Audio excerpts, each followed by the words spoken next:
दोस्तों, मैं लाया हूं आज आपके लिए एक ऐसी कहानी जो लोग अपने काम को कल पर टाल देते हैं।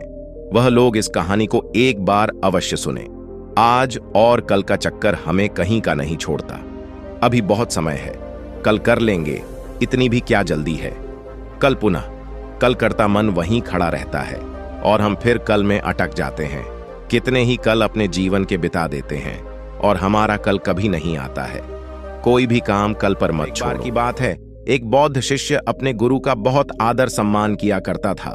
गुरु भी अपने इस शिष्य से बहुत स्नेह करते थे, लेकिन वह शिष्य अपने काम के प्रति बहुत आलसी और स्वभाव से कामचोर था।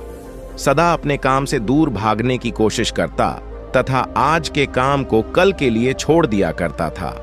तो उसकी इस बात से गुरुजी कुछ चिंतित रहने लगे कि कहीं उनका यह शिष्य अपने जीवन संग्राम में पराजित न हो जाए।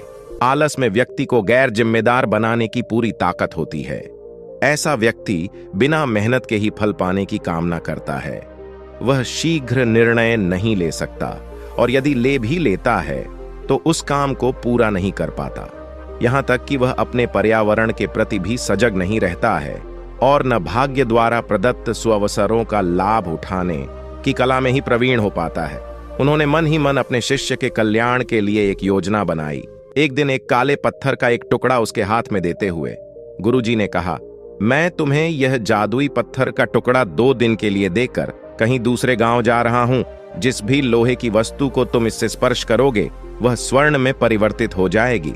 पर याद रहे कि दूसरे दिन सूर्यास्त के पश्चात मैं इसे तुमसे वापस ले लूंगा। शिष्य इस अवसर को पाकर बहुत प्रसन्न हुआ, लेकिन आलसी होने के कारण उसने अपना पहला दिन यह सोचते सोचते बिता दिया कि जब उसके पास बहुत सारा स्वर्ण होगा तब वह कितना प्रसन्न, सुखी, समृद्ध और संतुष्ट रहेगा। इतने नौकर चाकर होंगे कि उसे पानी पीने के लिए भी नहीं उठना पड़ेगा। फिर दूसरे दिन जब वह प्रातःकाल जागा, उसे अच्छी तरह से स्मरण था कि आज स्वर्ण पाने का दूसरा और अंतिम दिन है। उसने मन में पक्का विचार किया कि आज वह गुरुजी द्वारा दिए गए काले पत्थर का लाभ जरूर उठाएगा। उसने निश्चय किया कि वो बाजार से लोहे के बड़े बड़े सामान खरीद कर लाएगा और उन्हें स्वर्ण में परिवर्तित कर देगा।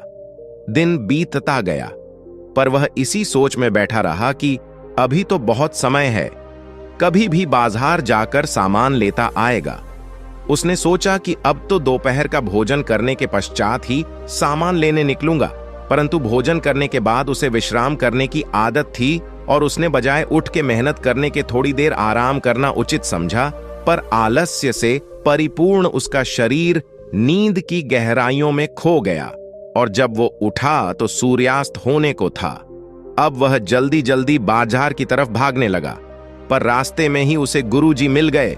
उनको देखते ही वह उनके चरणों पर गिरकर उस जादुई पत्थर को एक दिन और अपने पास रखने के लिए याचना करने लगा, लेकिन गुरुजी नहीं माने और उस शिष्य का धनी होने का सपना चूर चूर हो गया। पर इस घटना की वजह से शिष्य को एक बहुत बड़ी सीख मिल गई।